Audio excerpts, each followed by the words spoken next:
Élisabeth II, sa rencontre magique avec le prince Philippe. Pour plus d'informations, retrouvez-nous après le générique.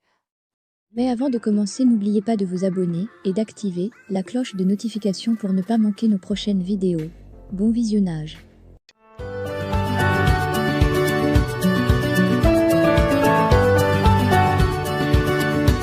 Le prince Philippe, époux de la reine Élisabeth II, est décédé, le vendredi 9 avril 2021, à l'âge de 99 ans. Plus d'un an après, la reine vient de le rejoindre à 96 ans. Marié depuis 1947, le duc d'Édimbourg avait alors accompagné la reine d'Angleterre pendant plus d'un demi-siècle. Retour sur la rencontre de ce couple royal. La rencontre entre le prince Philippe et la reine Élisabeth II. Nous avons malheureusement appris hier la mort de la reine Élisabeth II, à l'âge de 96 ans. Après plus de 73 années de mariage, elle détenait avec son défunt mari, le prince Philippe, le record de longévité pour un couple royal de toute l'histoire britannique. Nous souhaitons alors revenir sur la rencontre entre le prince Philippe et la reine Élisabeth II. Il faut tout d'abord savoir que la première rencontre date de 1934. Philip Mountbatten, de son nom de famille, 13 ans, a rencontré la princesse Élisabeth, âgée de 8 ans à l'époque.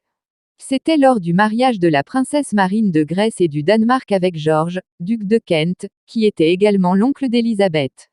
Il faudra alors attendre quelques années plus tard, en 1939, pour que Philippe et Élisabeth se retrouvent. Philippe a 18 ans et est devenu un officier de la Royal Navy. Il a alors reçu la visite d'Élisabeth qui avait désormais 13 ans. Il faut tout de même savoir qu'ils sont cousins issus de Germain. Ensuite, arrive la Seconde Guerre mondiale. Mais rien ne les arrête pour garder contact. Ils arrivent à communiquer en s'envoyant des lettres par correspondance. Il faudra alors attendre quelque temps pour que les sentiments naissent et qu'une histoire d'amour voie le jour. Un amour pour toujours. Tout change à partir de l'année 1946. Philippe a demandé la main d'Élisabeth à son père, George VI, roi du Royaume-Uni à l'époque. Mais le mariage aura lieu précisément le 20 novembre 1947. Avec cette union, Philippe a dû renoncer à ses titres de prince de Grèce et du Danemark qu'il possédait depuis sa naissance le 10 juin 1921. Quelques années plus tard, le 6 février 1952, George VI décède. Sa fille, Élisabeth, devient alors reine du Royaume-Uni. Une fonction qu'elle assure toujours aujourd'hui. En conséquence, Philippe a dû renoncer également à sa fonction à la Royal Navy pour assurer son nouveau poste de prince consort. Le couple a alors vécu une très belle histoire d'amour donnant naissance à 4 merveilleux enfants. Il y a eu d'abord, Charles en 1948, Anne en 1950, Andrew en 1960 et enfin Édouard en 1964.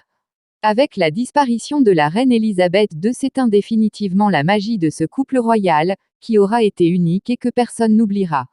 Plus grand que à lire aussi, enterrement du prince Philippe, le prince Harry et Meghan Markle seront-ils présents?